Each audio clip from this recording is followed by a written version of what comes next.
For the last 3 years, we have seen negative growth rates or very low positive growth rates in most of the Western countries.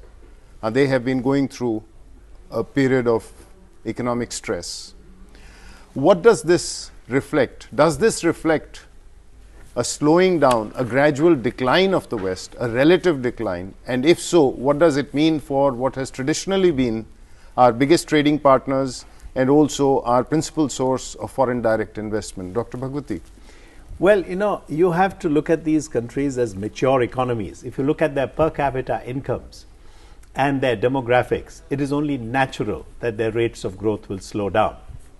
As far as their stock of wealth, as distinct from flow, which is in terms of wealth creation, as GDP growth rates have slowed down, their stock of wealth is still very, very huge. So in terms of the conceivable or the foreseeable future, I still see in terms of disposable income, the West is where we will be getting most of our investment from. And by the West, by the way, I'm including countries like Japan, because I should say OECD countries with high per capita incomes, with high savings as seen in terms of their stock of wealth. So we need to target specific countries and regions vis-a-vis our requirements. For instance, infrastructure. We are working with Japan on the Delhi-Mumbai industrial corridor. We are also going to be working with Japan on the Chennai-Bangalore corridor. There is the potential of working with the UK on the Bangalore-Mumbai corridor. Now, I think foreign policy has to be specific. You made, your question was with regard to where will investment come from, but not only the sources, but the end users have to be tied up for the creditor to feel comfortable as to what kind of rate of return will obtain from the investment. So the debtor, whether it is the state, whether it's the government of India, or whether it is a public sector undertaking, or whether it's a private sector undertaking, will be able to service that debt, or if there is an equity involvement, what kind of appreciation will the investor get? So I think we need to get far more into those details, even when we discuss it in the context of foreign policy. But it's your view that the Western countries, or the OECD countries as you put it, will continue to remain the major sources of FDI into India? And would I be correct in saying that they would also remain the major sources of technology into India? I completely agree. Within the OECD countries, the West, broadly defined, is still the leader in most conventional as well as dual use technology. Now, dual use technology we will not talk about, because there are technology control regimes, and it's a question of how comfortable those countries are with India, and hopefully we'll be able to work, the new government will be able to work to further assuage any concern any country might have.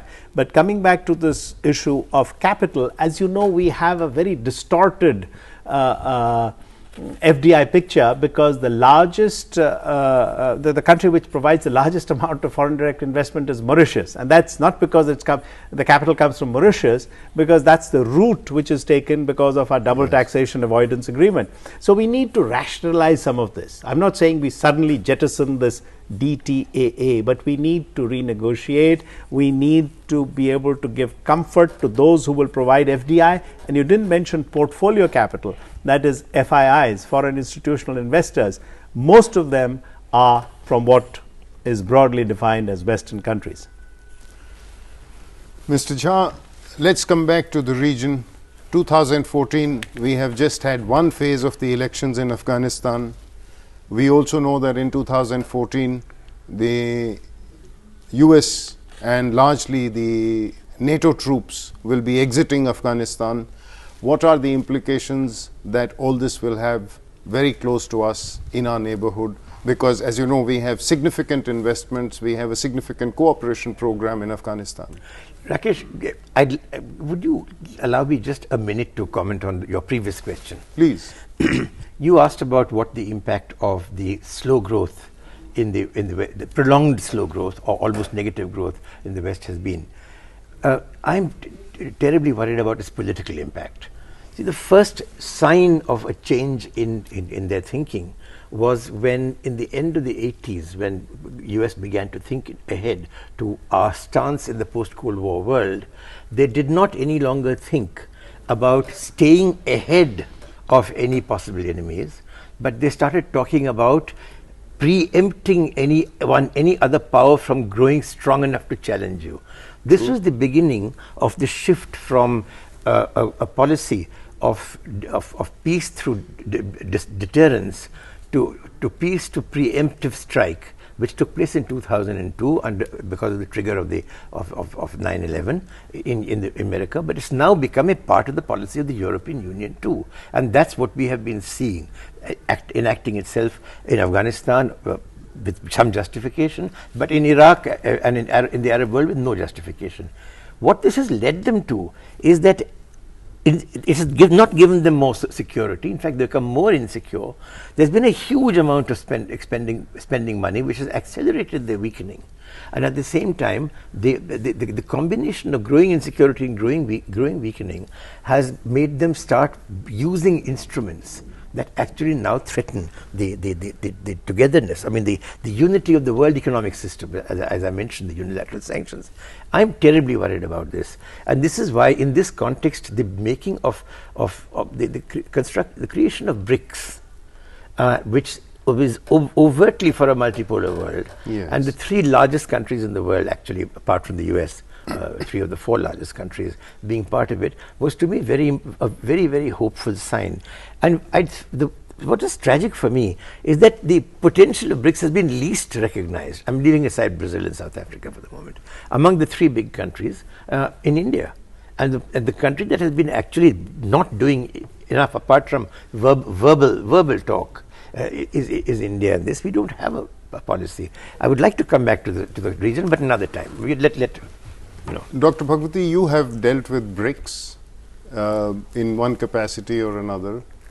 How do you see BRICS? I mean, is it almost inevitable as the trend towards multipolarity becomes stronger and more well-defined?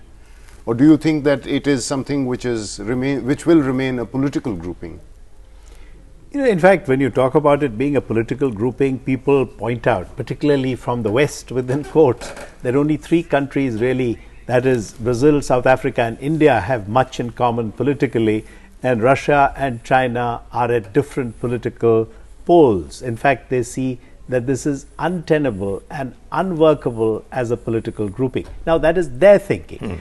I think it's their hope. Precisely. You have been blunt. Yes, it is their hope that this does not rise to be a powerful political grouping. But they have a point. We have not yet sorted out our border with China and so on. So, yes, it will take some time. In fact, I think the potential for it to be a very important economic grouping would be determined by how successful is this group in putting together or setting up a BRICS bank. I mean, let's begin at the beginning. There has already been talk at 2, if not 3 summits about a BRICS bank. I have written extensively about it. So I feel it's a worthwhile idea. I think it can be done. These issues of where the headquarters will be located and who is going to supply how much of the core capital, the equity capital, all this can be sorted out. And in fact, this would be a good example of solidarity at most, or at least good understanding at a minimum amongst these countries at a political level, if they can set up one institution of this sort. Let me now come closer to the region. The situation in Afghanistan, we have been through one round of elections, as we mentioned earlier, and we also talked about briefly about the exit of the International Security Assistance Force. What are the implications of this for our region, Mr. Jha? First, I think the Afghan situation is extremely fragile, and in my opinion, the American exit, the ISAF's exit, has been premature. This opinion is shared by almost every Afghan I've ever met, here or in international conferences. Afghanistan is genuinely making progress towards becoming a modern secular democracy. And the Afghans are very proud of this. Afghanistan also, because of this, what has gone through, is an extraordinarily young country. Most of its people don't even remember what Taliban rule is like. And they certainly, those who do and those who have never experienced it cannot even imagine it, and those who have experienced it don't want to go back there. Third thing is that they are very much more conscious of an Afghan identity than, let's say, the Afghans were in 1979 when the first troubles began. So these three things are all working for them.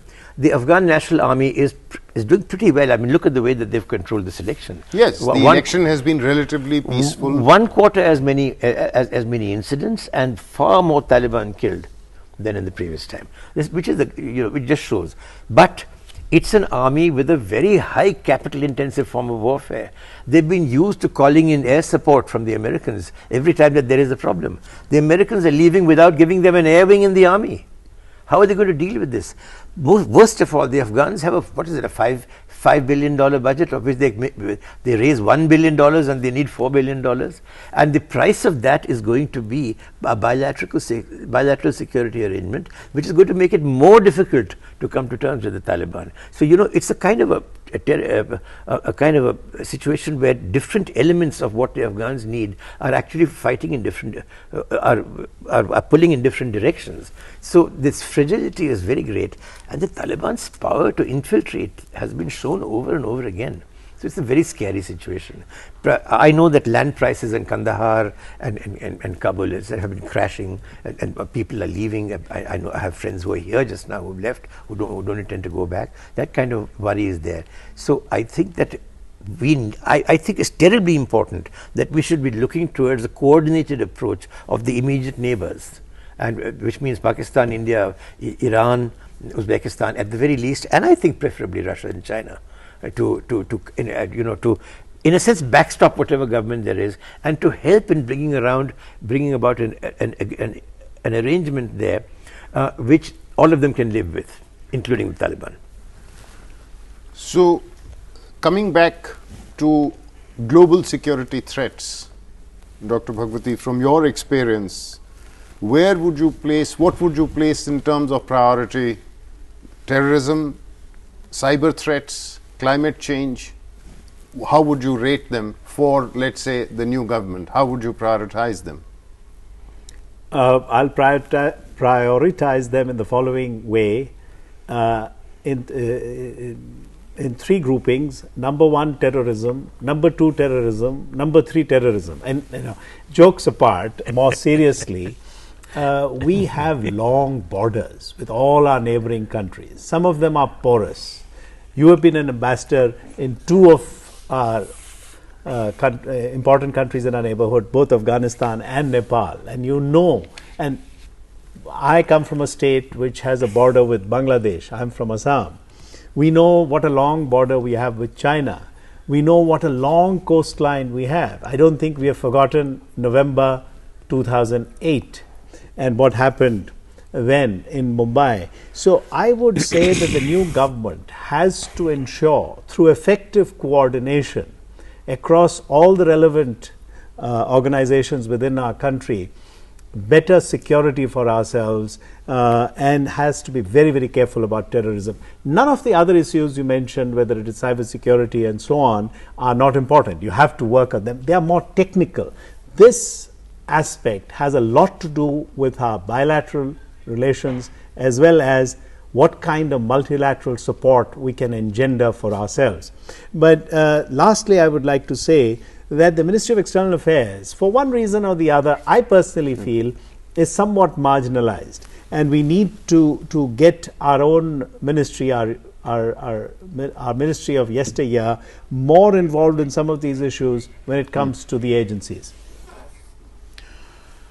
One thing is clear: the new government that takes over in May is going to have a full foreign policy agenda, which brings us to the end of this edition of Wide Angle.